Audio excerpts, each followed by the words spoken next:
깨어있는 서울 시민을 위한 정직하고 알찬 프로그램 11월 27일 월요일 정봉주 품격시대 시작합니다. 자, 첫 번째 주제죠. 국회 문턱을 넘은 사회적 참사법입니다.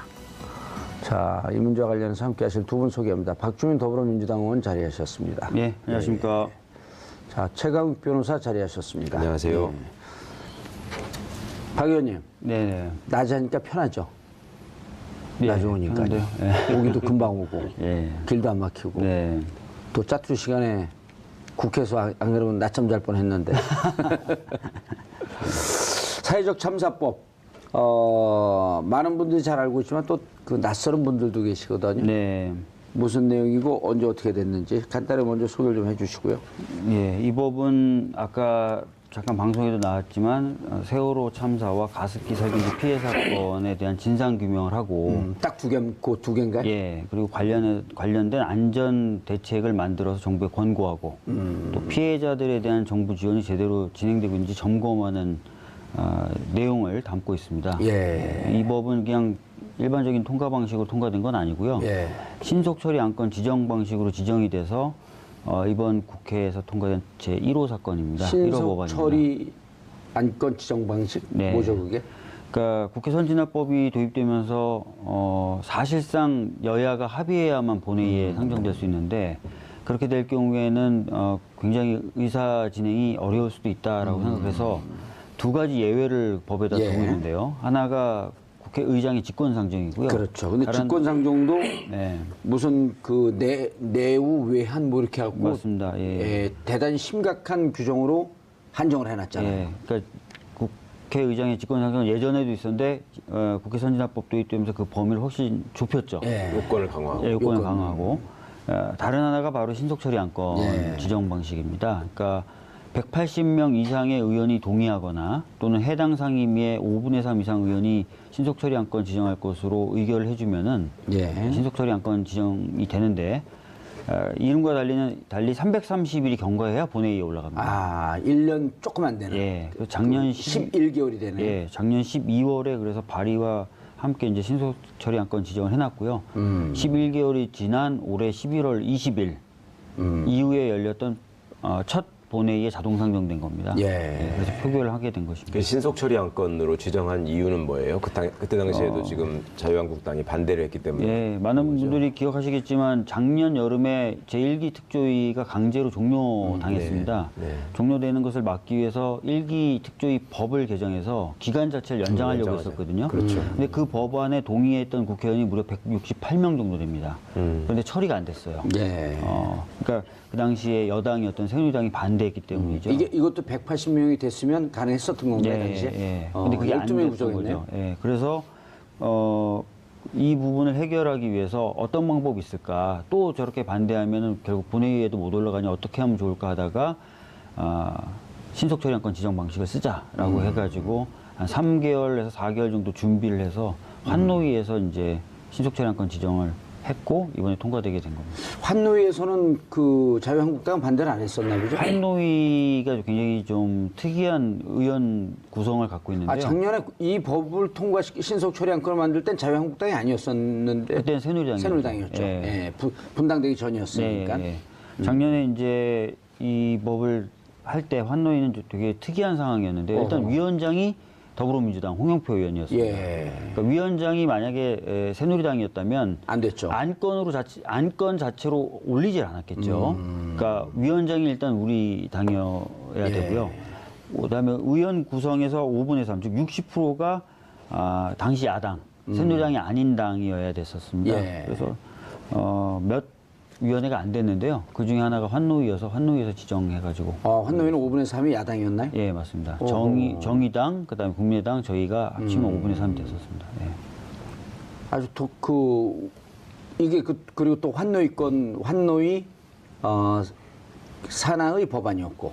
그러니까 원래는 다 아시겠지만 세월호 특별법은 농해수위 법입니다. 농해수위 법안이고요. 예, 농해수위는 아시다시피 위원장이 새누리당입니다. 그다음에 5분의 3이 안 됩니다. 예.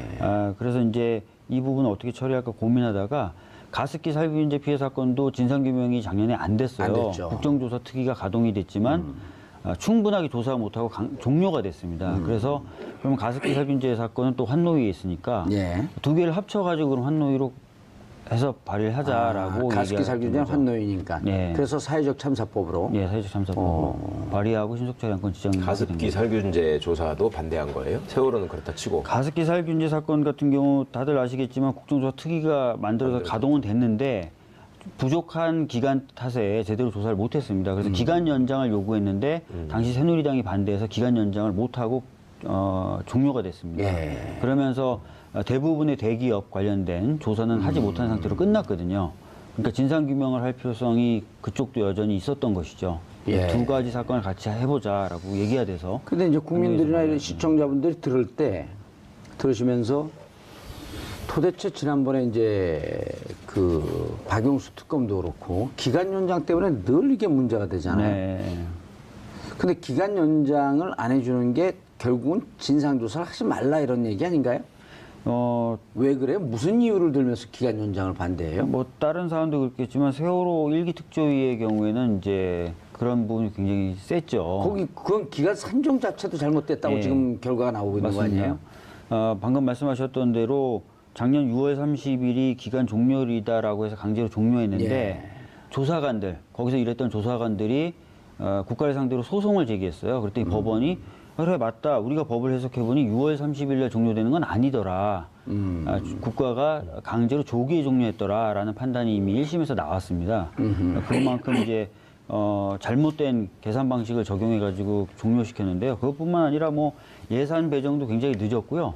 파견 공무원을 보내야 되는데 파견 공무원도 굉장히 늦게 보냈고, 심지어 주요 보직인 조사국장의 경우에는 다 이제 뭐 채용 절차를 다 끝냈는데 대통령이 임명을 안 해줘서, 박근혜 전 대통령이 임명을 안 해줘서 아예 조사국장은 없었죠. 그런 상태에서 조기 종료가 돼서 그런 부분을 좀 많이 고치는 내용들을 이번 법에는 담겨 있습니다. 네. 그럼 이제 세월호 2기 그 특조위가 네. 구성될 수 있는 법적 여건이 마련이 된 건가요? 네, 맞습니다. 네. 최강욱 변호사님. 예. 지금 이제 그 2기 특조위로 넘어가기 전에 1기 특조위 때도 결국은 구성된 날로서부터 시간을 계산하자 그래갖고 6월 30일 날 강제 종료가 됐는데, 그 최근 이제 돌이켜보면서 예산이 집행되는 날, 예. 그래서 실질적으로 세월호 특조위가 그 활동이 가능한 날서부터 정산하는 게 맞다 이런 얘기가 뒤늦게 나오면, 그런 거 어떻게 소급해갖고 뭐 문제 제기하거나 이럴 방식은 전혀 없나요? 글쎄, 행정적으로 이미 처리가 끝나버린 상황이고 구성된, 그러니까 실제로 구성이 완료된 날로부터 계산을 하더라도 예. 이미 시간이 지나버렸기 때문에요. 그 당시에 정부 여당은 그걸 최대한 이용한 거죠, 말하자면. 그리고 이거는 뭐 손해배상으로 행정 해결해라. 조치하고 하는 것은 끝나면 그냥 어쩔 수 없으니 네, 그냥 그 어거지라도 밀어붙여 끝내고. 네, 네. 나중에 뭐 돈으로 메꾸면 될 거 아니냐 이런 생각을 한 건데 정말 나쁜 거죠. 당시에도 애초에 구성이 행정적인 절차나 이런 것 때문에 어쩔 수 없이 늦어졌다면 그래도 이해할 만한 사유가 되는데, 사실 이런 점을 예상해가지고 당시에 야당이나 유족이나 또 시민들이 굉장히 요구를 했었거든요. 그렇죠. 빨리빨리 예. 처리를 해라라고 하는 거를 일부러 늦췄었고요. 그런 것들을 빌미로 해가지고 또 이렇게 빨리 또 종료시키는 방법을 택했고, 그 중간에 또 조사하는 과정에서도 그 위원들이 그렇게 숱한 방해 행위를 했고, 네. 또 그 과정에서 해수부가 작성한 문건, 그러니까 이런 방향으로 이렇게 해서 방해를 해야 된다라는 얘기까지 나오고 해서 여러 예. 사람들이 많이 충격을 받았었는데 끝까지 하여튼 그 버릇을 못 고쳐요. 예. 자, 박주민 의원님, 이게 이제 그 본격적으로 내용으로 들어가기 전에 네. 그 재석 의원 116명 중에 찬성이 162명, 반대 46명, 기권 8명. 이것은 그 과반수, 그 재적의 과반수가 그 참여하고 출석하고, 네. 그 출석의 과반수가 찬성하면 통과되는 그런 법이었죠. 뭐 특별한 그러니까 다른 요건 신속처리 없었죠. 안건 지정이라는 건 본회의 자동 상정을 의미하고요. 본회의에서 표결 요건을 가중한다든지 또는 경감한다든지 하는 건 그런 건 없었고요. 그러니까 과반수 출석과 과반수 찬성으로 네. 되니까 216명 중에 찬성 162명. 216명이면 자유한국당도 일부 참석을 했네요. 실제로 이제 참석을 해서 반대표를 던지신 분들이 계신 거죠. 그리고 대부분의 자유한국당 의원님들은 이제 퇴장하셨고요. 이 표결 전에. 뭔가요? 논리가 도대체. 이게 사회적 참사라고 하는 게 지금 여기 무슨 이념이 들어가 있나요? 사회적 참사법이 뭐 그런 거 아니라는 건 다들 잘 아실 거고요. 아마 뭐 가습기 살균제 피해 사건이나 세월호 참사 같이 끔찍한 재해 재난이 다시 재발되지 않게 해서 진상규명을 철저히 하고 안전대책을 강구하자라는 건데 이분들은 이제 그런 것조차도 이제 정치적으로 좀 해석을 많이 하시는 거죠. 아니 예를 들어서 세월호 참사 같은 경우는 당시에 최근에 이제 보도가 나오는 게 세월호 참사가 난 4월 16일 이후에 최소한 5차례 정도 성형 시술을 했다라고 하는 보도가 이제 언론을 통해서 계속 나오고 있잖아요. 그럼 그때 대통령이 7시간 반 동안 뭐 했냐라고 하는 것이 정치적으로 문제 삼을 수 있겠지만 가습기 살균제 같은 경우는 정치적 그 바람을 전혀 안 타는 사건 아니에요. 그렇지도 않습니다. 그렇지도 않나요? 네. 가습기 살균제 피해 사건도 당시에 정부가 제대로 관리 감독 못했다는 얘기들이 나오고 있고요. 더 큰 문제는 이제 이런 제품들을 생산했던 대기업들의 이해관계가 걸려 있는 그런 부분이 있습니다. 대기업, 친대기업적 정책을 하다 보니 이런 부분에 대해서 진상규명을 제대로 하지 않았다. 그러니까 뭐 지금 반대표를 던지신 분들이나 표결 찬성하지 않았던 분들이 뭐 바로 대기업 편을 들었다고 하기는 어렵겠지만 확실히 이 가습기 살균제 피해 사건의 경우에는 뭐 SK라든지 이런 대기업들 제품도 문제가 됐었습니다. 국정조사 당시에요. 근데 제대로 조사가 안 됐다라고 평가를 받고 있죠. 그러니까 대기업들 입장에서는 좀 불편할 수 있는 부분이 있는 건 사실입니다. 예. 최강 변호사님. 특별조사위원회를 구성하게 되어 있어요, 이제. 사회적 참사법의 핵심적 부분.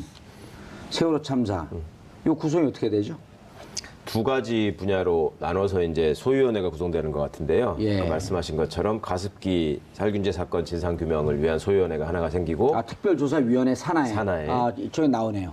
세월호 참사 진상규명 소위원회가 생겨서 이제 9명의 위원이 여기를 적당히 분담을 하시겠죠. 나눠서 이제 진행이 될 것 같은데 저는 참 이상했던 것이 이 세월호 참사 진상규명 소위원회 구성과 관련해서 여전히 그 반대 토론했던 정유섭 의원께서 진상규명이 다 됐는데 뭘 더 하자는 거냐, 예산 낭비다. 정유섭 의원은 어느 당 의원이에요? 당연히 자유한국당이겠죠. 그럼 뭐 모르면 나한테 물어봐라 이랬는데 도대체 뭐가 규명됐다고 이분은 말씀하시는 거죠? 뭐 다 됐다는 거죠. 뭐 검찰 수사도 있었고 또 재판 진행된 부분도 있었고 일기 특조위도 있었고 그러면 다 된 거 아니냐라고 말씀하시는 건데 저희들이 뭐 항상 이런 질문을 접하면은 드리는 말씀이 있습니다. 그러니까 일기 특조위의 경우에도 조사 완결된 건 한 건밖에 없습니다. 그 정도 철저히 조사 방해를 당해왔었고요.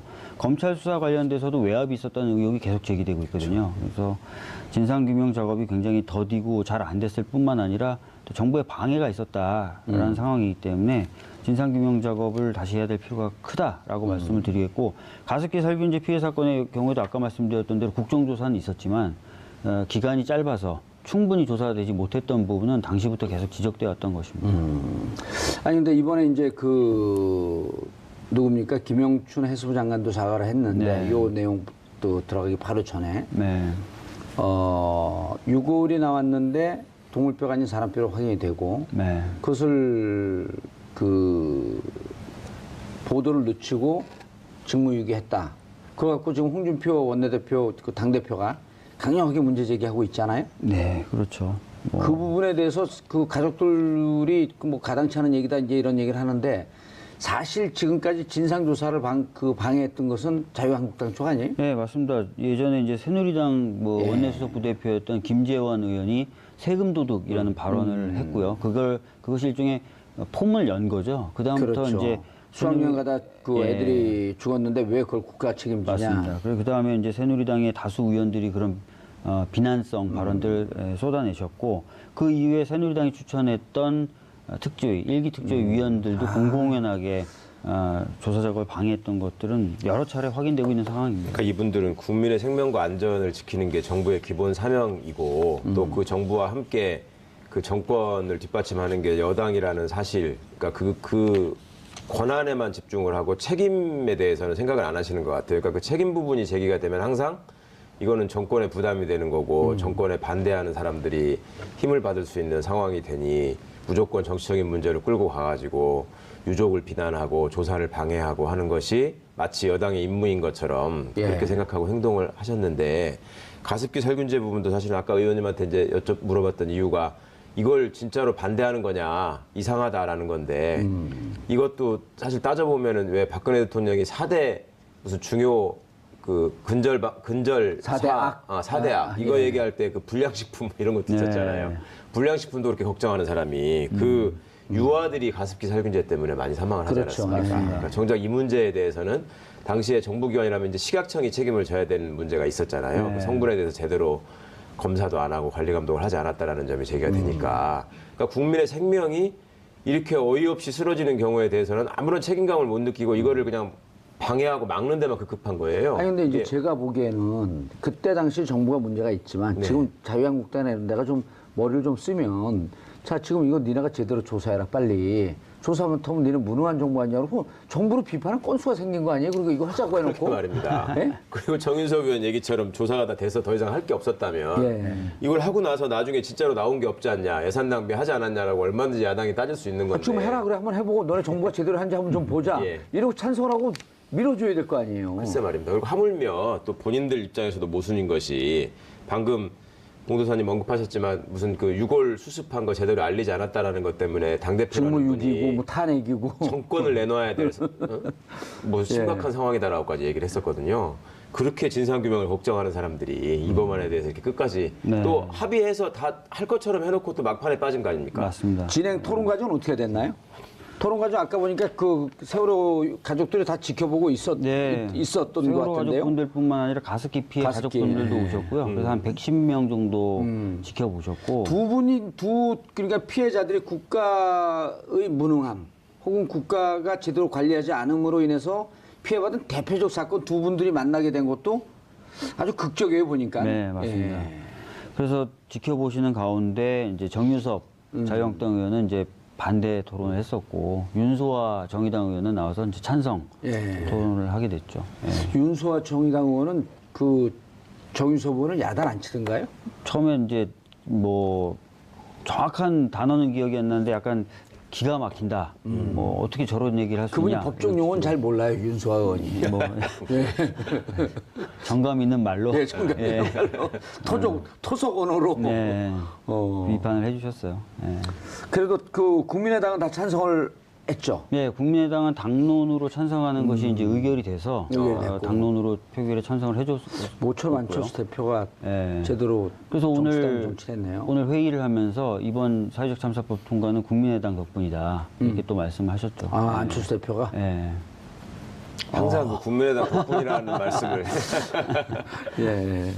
알겠습니다. 근데 이제 이렇게 되면 아까 말씀하다가 잠깐 다른 주제로 왔는데 특별조사위원회 세월호 참사 진상규명 소위원회 이제 이른바 이게 이기 특조위 성격이 되는 거죠? 네, 그 세월호 얘기를 먼저 관련돼서는 좀 이기 말씀을 특조위가 하시죠. 되는 예. 거고요. 이제 가습기 살균제 경우에는 최초로 독립되고 중립적인 조사기구가 만들어진 셈입니다. 그 9명의 위원이 그 구성이 여야 각 4명씩 국회의장 1명 추천 네, 이렇게 해서 이제 9명이 되는데 네, 야당에서 추천하게 되면 야당에서 4명 다 자유한국당에서 추천을 아닙니다. 못하네요 이제. 네, 자유한국당이 3명, 국민의당이 1명 그렇게 추천하게 돼 있습니다. 그러면은 일단 전체 구성은 6대 3쯤 되는 거네요. 예, 그래서 사실은 약간의 원안과 달라졌지만 저희들이 수용했던 이유가 원안은 이제 당시 새누리당 3명, 국민의당과 더불어민주당이 합쳐서 6명인 구조였거든요. 예. 근데 결과적으로 약간 구도는 바뀌었지만 비슷한 또 구도가 되기 국회의장 때문에 추천 1명이 됐으니. 예, 뭐 국회의장이 꼭 저희 당 편을 들 거라고 생각은 안 하지만 네. 또 그분이 또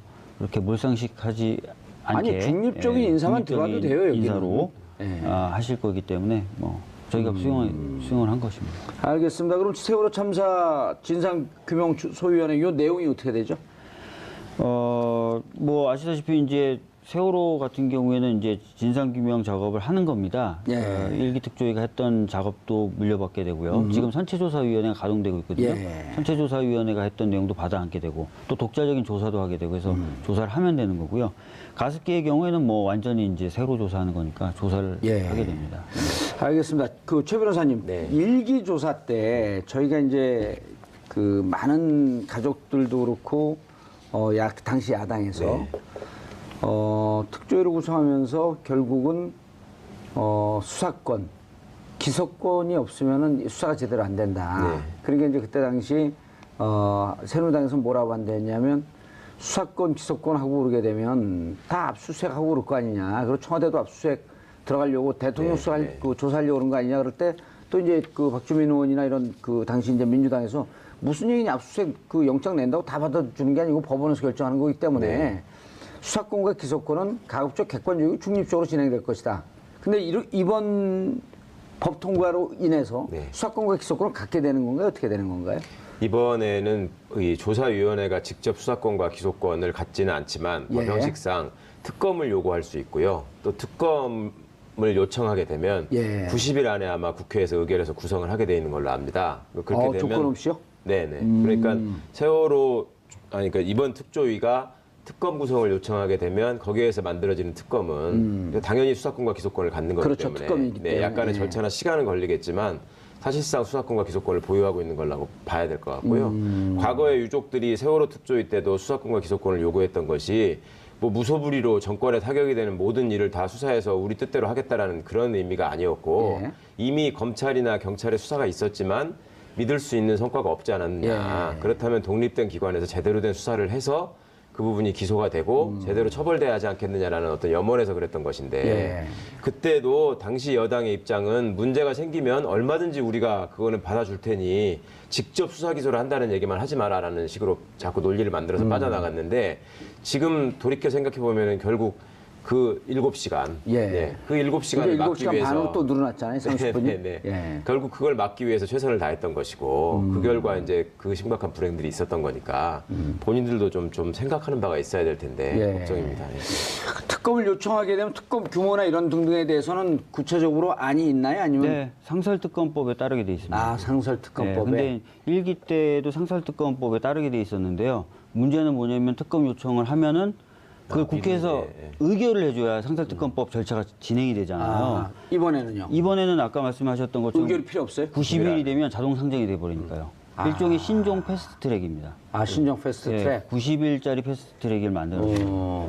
기간은 어떻게 돼요? 그러니까 조사 기간은? 조사 기간 특조위. 조사 기간이요? 특조위 2년입니다. 1+1년인데요. 원안은 3년이었습니다. 2+1년이었는데 그러면 기간이 좀 짧아진 것 아니냐라고 걱정하실 수 있습니다. 원안에 비해서는 뭐 다소 짧아진 건 사실인데 특징이 뭐냐면 1기 특조위 때는 위원회 구성을 마친 날로부터 기산하게 돼 있잖아요. 2기 특조위 때는 위원회가 이제 시작이야라고 할 때부터 시작입니다. 이제 시작이다라고 하는 것을 조사위원회에서 결정하게 가결해야만. 그러니까 이제 앞에 사전에 준비 절차니 교육 절차니 채용 절차니 이런 거 사전 조사니 이거 충분히 한 다음에 이제 다 됐으니까 이제 시작하겠다. 한 2, 3년 동안 충분히 그 사전 조사하고. 근데 그렇게 되면 이제 그래서 빨리 해야죠. 그렇기 때문에 낭비하는 시간이 없습니다. 또 답답해갖고 그동안에 기간 때문에 그냥 맨날 밀려갖고. 낭비하는 시간이 없어서 가족분들도 조금 짧아져도 이해하셨습니다. 아니 근데 사전에 준비하고 자료 취합하고 지금 자료가 흩어져 있잖아요. 그럼 일기 조사 때 한 것을 다시 그 리뷰하면서 어디까지 진행됐냐 정리하는 게 시간이 꽤 걸릴 거예요. 꽤 걸리고 교육도 일기 특조위를 운영해 보니까요. 채용된 사람이나 파견된 공무원이 바로 조사할 수가 없더라고요. 교육을 해야 되더라고요. 아니 그러니까 우리가 맨날 관심을 가져도 맨날 잊어먹잖아요. 그리고 당시에 또 불합을 해산시키면서 해수부가 자료 관리를 제대로 안 해가지고 나중에 국회에서 요구해도 뭐 없다고 그러고 막 이런 일이 많았거든요. 그래서 그런 절차를 시간 경과로 판단되지 않으면서 충분히 할 수 있고요. 다 돼서 이제 진짜 조사한다. 그때부터 이제 기사입니다. 그럼 예를 들어 여기 팀이 어떻게 구성이 되는지 그거는 안 나와 있나요? 지금 그 세부적인 구성에 대해서는 대통령령이 운영 방식에 대해서는 규칙이 정하는 것으로 해놨습니다. 지난번처럼 또 부위원장을 자유한국당이 맡아가지고 사무처를 장악해서 이상한 짓 하고. 부위원장 제도라는 게 없고요. 각 소위원장들이 독립된 권한을 갖도록 만들었습니다. 그래서 이제 누군가 부위원장 같은 이상한 존재가 좌지우지 못하도록 만들어놨습니다. 특별조사위원회 위원장도 이제 임명해야 되고 이런 절차를 밟아야 되네. 지금 9명의 위원을 각 당이 이제 또는 의장이 추천을 해줘야 되는데요. 그래서 하나의 안전장치를 또 만들어놨습니다. 혹시나 자유한국당이 위원 추천을 안 할까봐 6명 이상만 위원이 되면 가동할 수 있는 걸로 해놨습니다. 그래서 각종 안전장치가 다 돼 있는. 긍정적인 측면이지만 꼼수를 많이 썼네요. 머리가 굉장히 아팠습니다. 그래 이제 저쪽에 예를 들었고 사람 안 보냈고 그때 우리 그 헌재도 네. 그 8명 갖고 판결하지 않았나요? 네. 그래갖고 그때 한 명 더 그 임기가 다 되면 7명 갖고는 최소한의 숫자지만 부담스러워서 안 할 것이다. 네. 그래 그 한 명 임기가 다 되냐 안 되냐 이거 갖고 계속 고민했었잖아요. 네, 맞습니다. 그랬었죠. 그리고 여기 이제 6명만 되면 위원회는 가동되는 거로. 네. 3분의 2만 되면 위원회는 가동하는 네, 거로. 가동하는 걸로 해놨습니다. 예, 알겠습니다. 그다음에 이제 세월호 참사 진상규명 소위원회 구성에 대해서는 대통령령으로 하고. 네. 그러면 가족들의 반응은 어때요? 가족분들은 원안에 비해서 약간 후퇴한 부분들이 있긴 있어요. 예를 들어서 예. 특검을 요청하면 원래 원안은 60일 내 국회가 의결하기로 했는데 90일이 한 달이 된 거죠. 한 달이 더 늘었다. 이런 부분. 그다음에 3년이었는데 아까 말씀드린 예. 조사기간 2년으로 짧아지고 이런 부분 짧으니까 2년에서 다시 3년으로 늘 수 있는 가능성은 없나요? 이제 그건 이제 법을 개정해야 나중에 되는데 법을 바꿔야 나중에 법을 바꿔야 되는데 당장은 모르겠습니다. 근데 현재 하여튼 그런 부분들에 있어서는 가족분들이 많이 서운해 하시기도 하셨지만 충분히 어느 정도 염두에 두셨던 양보 정도의 범위 안에 있었다는 것이죠. 그래서 예. 이번에 하여튼 법 협상할 때 제가 새벽까지 계속 중재를 했었는데 가족분들과 항상 같이 이야기하고 가족분들에게 사전에 설명을 다 드리고 나서 예. 다음 단계로 계속 나갔었거든요. 그래서 가족분들 입장에서는 크게 이제 불만을 가지시거나 그러지 협상하시는 동안에 저기 지금 소파에서 자는 게 나오는데 저거 뭐 저 때가 이제 그 통과되는 날 새벽인데요. 저기가 어딘가요? 의원실입니다. 아, 그 의원실이고 박주민 의원실이요? 의원실 저렇게 지저분해. 좀 지저분합니다. 그래서 저희가 계속 협상되니까 안을 계속 새로 만들어야 되잖아요. 예. 옆에 그 또 작업을 다른 보좌관도 자고 있는 것 같은데요? 저 옆에 계신 분 4.16 연대, 아, 4.16 4.16 박내군 상임위원. 예. 예. 전날 이제 가족분들도 와서 주무셨고, 사실 가족분들은 저 전날부터 저희 의원실에서 주무셨고요. 한 8분 정도가. 이제 전날은 이제 안에서 작업하고 있는 몇 명 빼고는 다 국회 처마 밑에서 눈 맞으면서 노승노승 가족들이 이 추운데. 그러니까 뭘 그렇게 자꾸 시비를 걸어서 바꿔주느라고 그런 거. 그러니까 뭐 기간 문제라든지 아까 말씀드렸던 특검 요청하면은 그거를 국회가 귀속되는지 기속되느냐 아니냐. 뭐 그런 것들에 대해서 여러 쟁점들이 있었는데 막판까지 오케이를 안 줘가지고 애가 많이 탔었죠. 예. 어디서 오케이를 안 좋았고요. 자유한국당도 그렇고 자유한국당도 그렇고 국민의당도 그렇고. 야, 또 진짜 가족들은 하도 지난 한 3년 동안 당해갖고 네. 뭔 말을 해도 콩으로 매주 쓴다고도 잘 믿기지 않는 상황이 있잖아요. 가족도 설득해도 좀 맞습니다. 쉽지 않은. 아니, 그래서 이제 아예 네. 아까도 말씀드렸지만 제가 이제 어떤 내용이 나오면 항상 가족분들한테 먼저 설명하고 그다음에 저뿐만 아니라 저희 수석 부대표나 원내대표님도 가족분들 의사가 있어야 다음 단계로 나가는 그리고 심지어는 가족분들이 원하지 않으면 우리 무리해서 안 받는다 이 가이드라인을 미리 정해놓고 협상을 했던 거거든요. 그래서 마치고 나서 표결이 끝나고 이제 법이 통과되고 나서 유경근 집행위원장님이 이제 기자들 상대로 말씀하시는데 그 얘기를 하시더라고요. 예전과 달리 정말 좋았던 점 중에 하나는 더불어민주당이 가족분들과 계속 호흡을 하면서 협상을 하더라. 그게 제일 좋았다라고 말씀하시더라고요. 아, 그러려고 국회 들어간 거 아니에요? 그러려고 국회 들어왔어요. 그 성과로 또 유족분들이 통과되고 나니까 우리 박 의원 행가를 쳐줘야 된다고 그러고 좀 좋아하시잖아요. 이제 시작이죠, 진상조사. 이제 시작입니다. 이제 뭐 위원 추천도 해야 되고요. 예. 할 일이 정말 많습니다. 예. 정말 내일처럼 바지런히 다닐 분들이 좀 있었으면 좋겠어요. 네, 안 그래도 그래서 지금 위원 추천에 대해서 저희 당부터 시작해서 많은 사람들이 고민하고 있는데요. 아니, 그러니까 위원도 위원이지만 이제 막상 그 세월호 참사 진상규명 소위원회 구성이 되면 네. 일기 특조위 같은 분들도 무척 열심히 하셨단 말이에요. 그래서 네. 내일처럼 전념해갖고 일을 할 수 있는 분들이 들어서 그래야죠. 2년이 생각보다 길지 않을 수 있어요. 뭐 준비 기간 포함해서 한 2년 반쯤 된다고 쳐도 네, 그래야 길지 않은 기간이기 때문에 알겠습니다. 가습기 살균제 예. 진상규명 소위원회 이 부분에 대해서 좀 들여다보죠. 예, 피해자는 훨씬 많아요. 훨씬 많죠. 사람 숫자로만 따지면. 이건 최 변호사님 이거 어떻게 되는지 이렇게 해갖고 진상 규명이 되면 네. 세월호 참사 같은 경우는 그 배보상 문제가 다 끝나지 않았나요? 정부는 끝났다고 하지만 소송 절차로 지금 유족들이 민사가 또 진행되고 네, 있죠. 국가에서 청구를 예. 해놓은 그러니까 상태이기 때문에. 가족분들 중에 100분이 넘는 분이 국가로부터는 돈을 안 받겠다라고. 그렇죠. 한 120 명인가. 국가가 그냥 주는 돈은 안 받겠다. 국가를 상대로 내가 소송을 해서 국가가 잘못한 걸 인정받은 상태에서 내가 손해 돈을 배상 받겠다. 청구를 예. 한 거죠. 그렇게 지금 하고 계십니다. 가습기 문제는 어떻게 되는 건가요? 가습기 문제도 마찬가지입니다. 그러니까 지금 쟁점이 대기업들의 제품 관리에만 문제가 있었던 것이냐, 그다음에 국가의 감독 책임에도 문제가 있었던 것이냐를 밝혀야 되는 게 하나 있고요. 예. 그다음에 그게 밝혀지게 되면 국가를 상대로도 손해배상을 청구할 수 있고 대기업을 상대로 할 수 있는 거죠. 예. 그리고 이번 법안에 아마 그 징벌적 손해배상 제도가 도입된 걸로 아는데 그 징벌적 손해배상 제도가 도입이 돼서 시행이 되게 되면 그러니까 이런 식으로 국민의 생명을 빼앗아간 직접적인 그 원인이 된 제품을 생산한 데에 대해서 예. 최고 20배 지금 자막이 최고 그렇습니다. 20배 징벌적 손해배상제도 도입 소멸치여도 40년 이렇게 되는데 저 설명을 좀 해주시죠.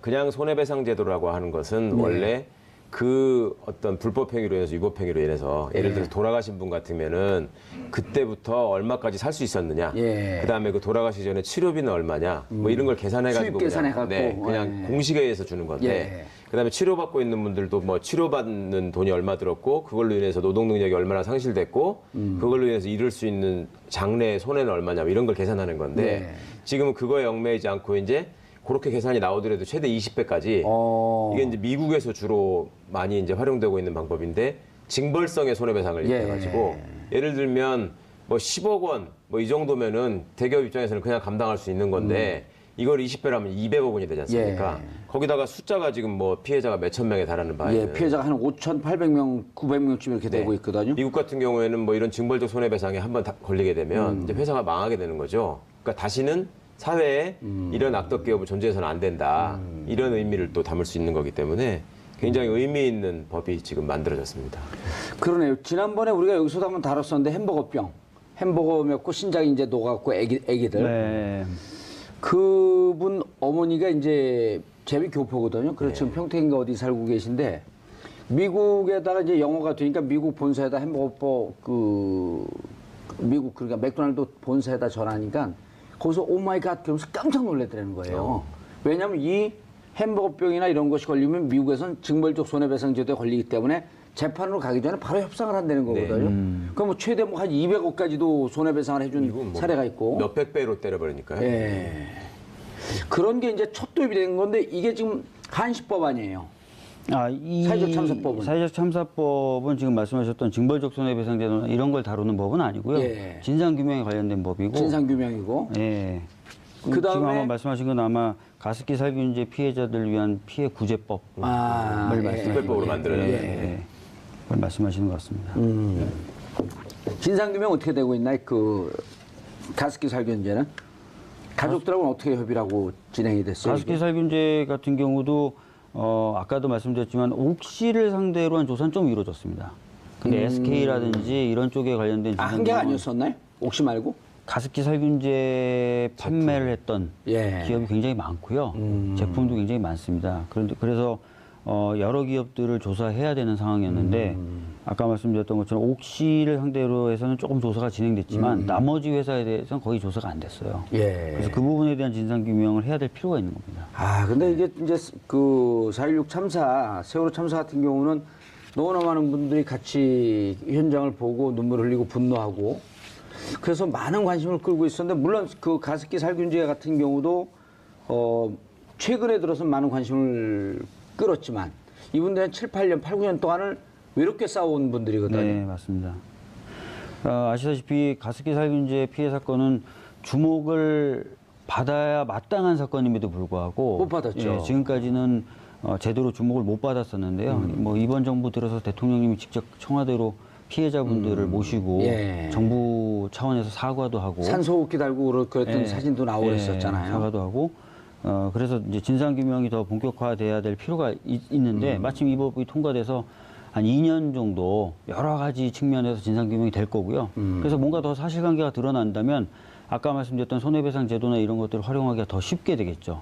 증거나 이런 것들이 공인된 기관에 의해서 나올 테니까요. 예, 알겠습니다. 요 특별조사위원회하고 무관하게 저희가 이제 햄버거병 이런 게 그 대기업들의 잘못된 그 공개되지 않은 네네.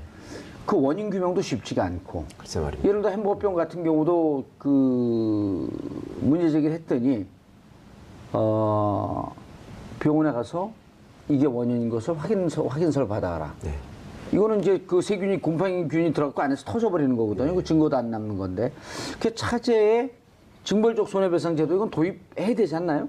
물론입니다. 그러니까 그거에 더해서 입증 책임에 관한 입증 책임 전환이라고 하는데요. 그러니까 일반적인 민사상의 불법행위 법리로 가게 되면 손해배상을 청구하는 사람이 이게 어느 부분에 위법이 있고 어느 부분에 고의 과실이 있는지를 자기가 다 입증을 해야 됩니다. 그렇죠. 근데 그거 어떻게 하겠어요, 개인이. 그러니까 거기서 생겼던 문제가 과거에도 유명한 그 삼성전자 백혈병 사망 사건 작업장에 지금도 아직 규명이 안 이 되지 부분도 않나요? 계속 지금 소송이 진행 중인데 최근에 이제 좀 전향적인 판결로 이제 승소 판결들이 나오고 있습니다. 그런데 그게 수년이 걸리고요. 그 다음에 역학조사라는 그 진상 규명을 위한 원인관계 조사를 할 때도 기본적으로 학자들이나 또 그 분야의 전문가들이나 연구기관이나 이런 곳들이 평상시에 대기업의 지원을 받아서 연구를 행하는 경우가 많기 때문에 전문가들에 의한 중립적인 조사, 전문적인 감정을 요청한다고 하더라도 그게 그 피해를 유리하게. 입은 분들이 원하는 방향으로 나오는 경우가 극히 드물죠. 자동차 급발진 문제 같은 경우도 예를 들면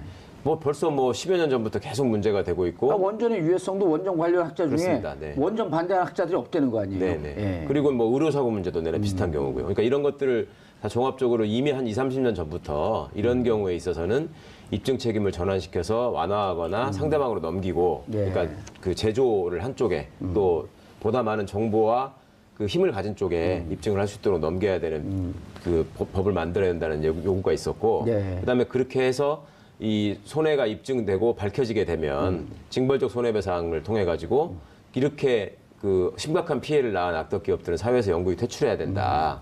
이런 의미를 국가가 나서서 선언해야 된다라는 주장이 계속 있어 왔는데 계속 이제 재벌과 대기업을 비호하는 정치 세력들이 계속 힘을 갖고 있다 보니 여전히 난관이 있죠. 알겠습니다. 박주민 변호사님 사회적 참사법 통과 그 고생 많이 하셨는데 아닙니다.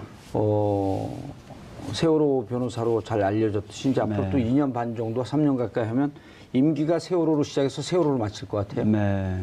재선은 제가 보좌하실 테니까요. 다른 정치적 활동은 재선한 다음 또 하시고. 세월호 문제 진상규명, 그다음 가습기 진상규명에 좀 더 만전을 기해 주셨으면 알겠습니다. 두 분 인사하시고요. 고맙습니다. 정봉주의 품격시대에서는 여러분의 소중한 의견 받습니다. 샵 5400으로 주제에 맞는 다양한 의견 문자로 보내주시기 바라겠습니다.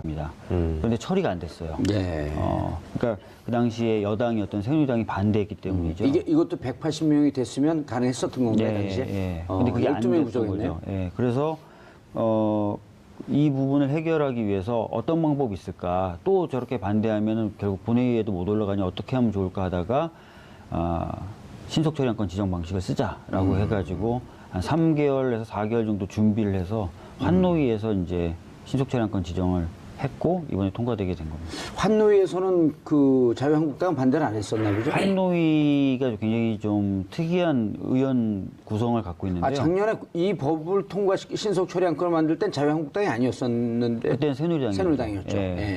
분당되기 전이었으니까. 작년에 이제 이 법을 할 때 환노위는 되게 특이한 상황이었는데 일단 위원장이 더불어민주당 홍영표 의원이었습니다.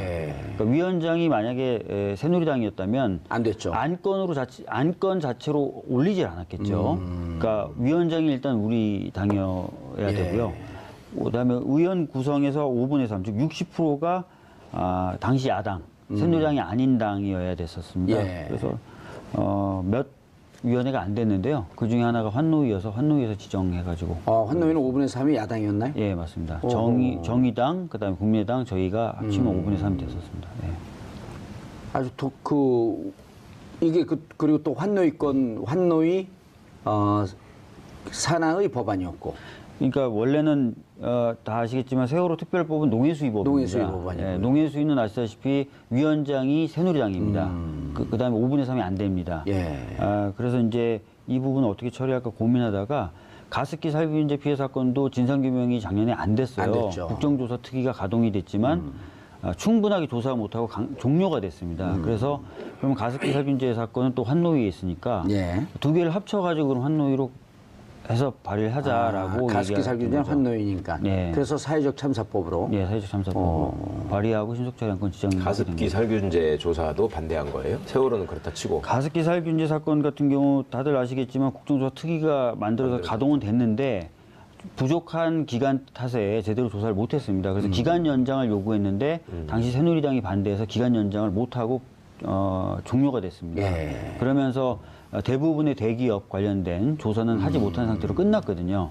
그러니까 진상규명을 할 필요성이 그쪽도 여전히 있었던 것이죠. 예. 두 가지 사건을 같이 해보자라고 얘기가 돼서. 근데 이제 국민들이나 이런 시청자분들이 들으시면서 도대체 지난번에 이제 그 박용수 특검도 그렇고 기간 연장 때문에 늘 이게 문제가 되잖아요. 네. 근데 기간 연장을 안 해주는 게 결국 나눠서 이제 진행이 될 것 같은데 저는 참 이상했던 것이 이 세월호 참사 진상규명 소위원회 구성과 관련해서 여전히 그 반대 토론했던 정유섭 의원께서 네. 진상규명이 다 됐는데 네. 뭘 더 하자는 거냐, 예산 낭비다. 정의섭 의원은 어느 당 의원이에요? 당연히 자유한국당이겠죠. 그럼 뭐 모르면 나한테 물어봐라 이랬는데 도대체 뭐가 규명됐다고 이분은 말씀하시는 거죠? 뭐 다 됐다는 거죠. 뭐 검찰 수사도 있었고 또 재판 진행된 부분도 있었고 일기 특조위도 있었고 그러면 다 된 거 아니냐라고 말씀하시는 건데 저희들이 뭐 항상 이런 질문을 접하면은 드리는 말씀이 있습니다. 그러니까 일기 특조위의 경우에도 조사 완결된 건 한 건밖에 없습니다. 네. 그 정도 철저히 조사 방해를 당해왔었고요. 검찰 수사 관련돼서도 외압이 있었다는 의혹이 계속 제기되고 있거든요. 그래서 진상규명 작업이 굉장히 더디고 잘 안 됐을 뿐만 아니라 또 정부의 방해가 있었다라는 상황이기 때문에 진상규명 작업을 다시 해야 될 필요가 크다라고 말씀을 드리겠고 가습기 살균제 피해 사건의 경우에도 아까 말씀드렸던 대로 국정조사는 있었지만 기간이 짧아서 충분히 조사되지 못했던 부분은 당시부터 계속 지적되어 왔던 것입니다. 아니 근데 이번에 이제 그 누굽니까 김영춘 해수부 장관도 사과를 했는데 네. 요 내용도 들어가기 바로 전에 네. 유골이 나왔는데 동물뼈가 아닌 사람뼈로 확인이 되고 네. 그것을 그 보도를 늦추고 직무유기했다. 그거 갖고 지금 홍준표 원내대표 그 당대표가 강력하게 문제 제기하고 있잖아요. 네, 그렇죠. 뭐. 그 부분에 대해서 그 가족들이 뭐 가당치 않은 얘기다 이제 이런 얘기를 하는데 사실 지금까지 진상조사를 방해했던 것은 자유한국당 쪽 아니에요? 네, 맞습니다. 예전에 이제 새누리당 뭐 예. 원내수석 부대표였던 김재원 의원이 세금 도둑이라는 발언을 했고요. 그것이 일종의 폼을 연 거죠. 그다음부터 그렇죠. 이제 수학여행 가다 그 예. 애들이 죽었는데 왜 그걸 국가 책임지냐? 맞습니다. 그리고 그다음에 이제 새누리당의 다수 의원들이 그런 비난성 발언들을 쏟아내셨고 그 이후에 새누리당이 추천했던 특조위, 일기 특조위 위원들도 공공연하게 조사 작업을 방해했던 것들은 여러 차례 확인되고 있는 상황입니다. 그러니까 이분들은 국민의 생명과 안전을 지키는 게 정부의 기본 사명이고 또 그 정부와 함께 그 정권을 뒷받침하는 게 여당이라는 사실, 그러니까 그 권한에만 집중을 하고 책임에 대해서는 생각을 안 하시는 것 같아요. 그러니까 그 책임 부분이 제기가 되면 항상 이거는 정권의 부담이 되는 거고 정권에 반대하는 사람들이 힘을 받을 수 있는 상황이 되니 무조건 정치적인 문제를 끌고 가가지고 유족을 비난하고 조사를 방해하고 하는 것이 마치 여당의 임무인 것처럼 예. 그렇게 생각하고 행동을 하셨는데 가습기 살균제 부분도 사실은 아까 의원님한테 이제 물어봤던 이유가 이걸 진짜로 반대하는 거냐 이상하다라는 건데 깨어있는 서울 시민을 위한 정직하고 알찬 프로그램 11월 27일 월요일 정보문제 품격시대 시작합니다. 자, 첫 번째 주제죠. 국회 문턱을 넘은 사회적 참사법입니다. 자, 이 문제와 관련해서 함께 하실 두 분 소개합니다. 박주민 더불어민주당 의원 자리하셨습니다. 예, 안녕하십니까. 자, 최강욱 변호사 자리하셨습니다. 안녕하세요. 네. 박 의원님, 네, 낮에 하니까 편하죠? 네. 낮에 오니까. 편한데요? 예. 오기도 금방 오고, 예. 길도 안 막히고. 네. 또 짜투 시간에 국회에서 안 그러면 낮잠 잘 뻔했는데. 사회적 참사법. 많은 분들이 잘 알고 있지만 또 그 낯설은 분들도 계시거든요. 네. 무슨 내용이고 언제 어떻게 됐는지 간단히 먼저 소개를 좀 해주시고요. 예, 이 법은 아까 잠깐 방송에도 나왔지만 세월호 참사와 가습기 살균제 피해 사건에 대한 진상 규명을 하고 딱 그 두 개인가요? 예, 그리고 관련된 안전 대책을 만들어서 정부에 권고하고 또 피해자들에 대한 정부 지원이 제대로 진행되고 있는지 점검하는 내용을 담고 있습니다. 예. 이 법은 그냥 일반적인 통과 방식으로 통과된 건 아니고요. 예. 신속 처리 안건 지정 방식으로 지정이 돼서 이번 국회에서 통과된 제1호 사건입니다. 1호 신속 법안입니다. 처리 안건 지정 방식? 네. 뭐죠 그게?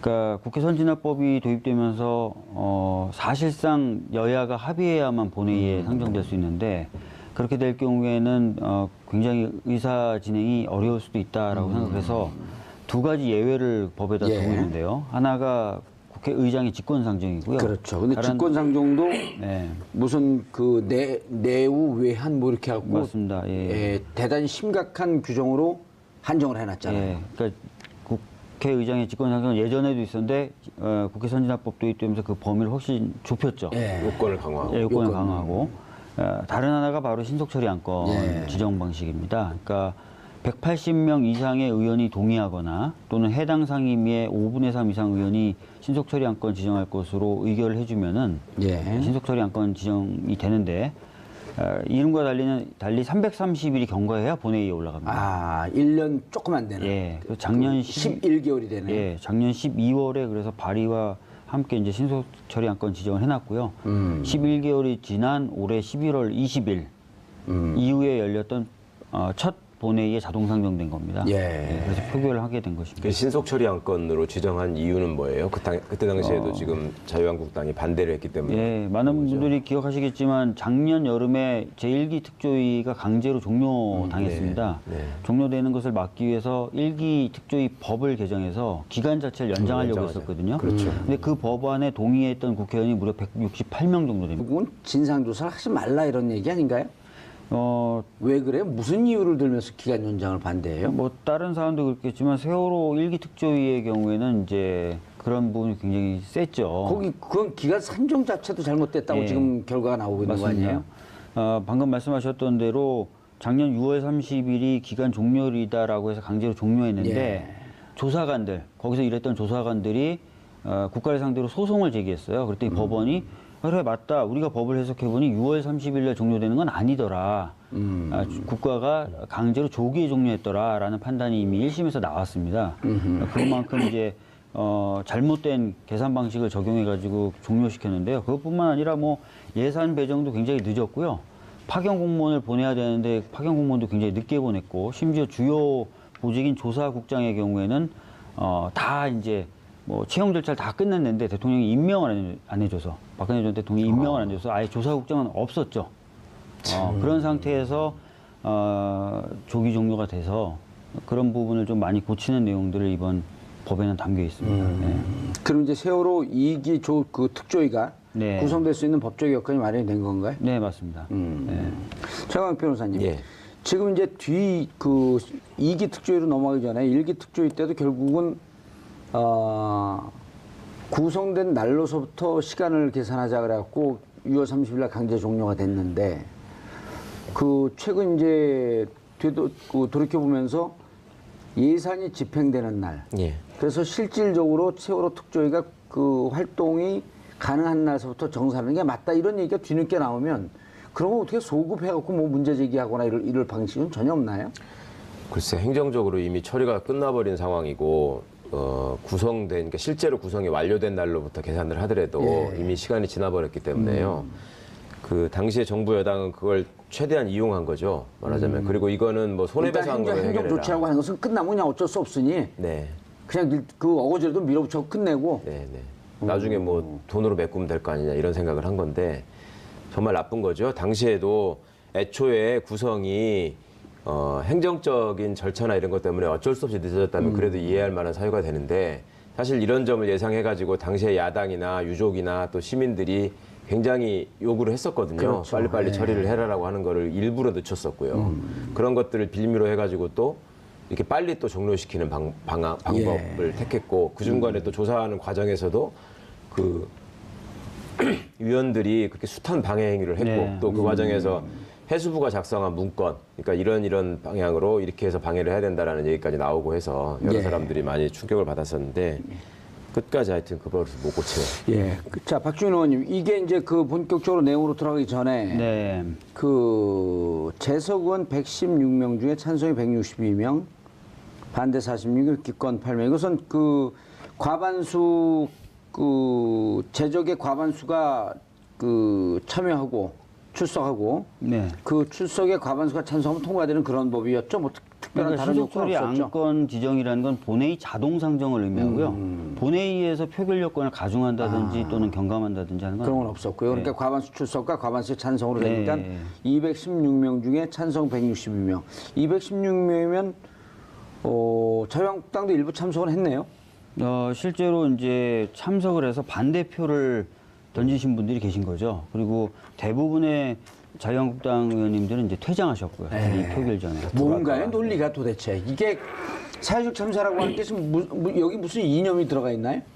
사회적 참사법이 뭐 그런 거 아니라는 건 다들 잘 아실 거고요. 아마 뭐 가습기 살균제 피해 사건이나 세월호 참사 같이 끔찍한 재해 재난이 다시 재발되지 않게 해서 진상규명을 철저히 하고 안전대책을 강구하자라는 건데 이분들은 이제 그런 것조차도 이제 정치적으로 좀 해석을 많이 하시는 거죠. 아니 예를 들어서 세월호 참사 같은 경우는 당시에 최근에 이제 보도가 나오는 게 세월호 참사가 난 4월 16일 이후에 최소한 5차례 정도 성형 시술을 했다라고 하는 보도가 이제 언론을 통해서 계속 나오고 네, 있잖아요. 네. 그럼 그때 대통령이 7시간 반 동안 뭐 했냐라고 하는 것이 정치적으로 문제 삼을 수 있겠지만 네. 가습기 살균제 같은 경우는 정치적 그 바람을 전혀 안 타는 사건 아니에요. 그렇지도 그리고 않습니다. 그렇지도 않나요? 네. 가습기 살균제 피해 사건도 당시에 정부가 제대로 관리 감독 못했다는 얘기들이 나오고 있고요. 더 큰 문제는 이제 이런 제품들을 생산했던 대기업들의 이해관계가 걸려 있는 그런 부분이 있습니다. 대기업, 친대기업적 정책을 하다 보니 이런 부분에 대해서 진상규명을 제대로 하지 않았다. 그러니까 뭐 지금 반대표를 던지신 분들이나 네. 표결 찬성하지 않았던 분들이 뭐 바로 대기업 편을 들었다고 하기는 어렵겠지만 확실히 이 가습기 살균제 피해 사건의 경우에는 뭐 SK라든지 이런 대기업들 제품도 문제가 됐었습니다. 네. 국정조사 당시에요. 근데 제대로 조사가 안 됐다라고 평가를 받고 있죠. 그러니까 대기업들 입장에서는 좀 불편할 수 있는 부분이 있는 건 사실입니다. 예. 최강 변호사님. 예. 특별조사위원회를 구성하게 되어 있어요, 이제. 사회적 참사법의 핵심적 부분. 세월호 참사. 요 구성이 어떻게 되죠? 두 가지 분야로 나눠서 이제 소위원회가 구성되는 것 같은데요. 예. 아까 말씀하신 것처럼 가습기 살균제 사건 진상 규명을 위한 소위원회가 하나가 생기고 특별조사위원회 산하에. 산하에. 이쪽에 나오네요. 예. 세월호 참사 진상 규명 소위원회가 생겨서 이제 9명의 위원이 여기를 적당히 분담을 하시겠죠.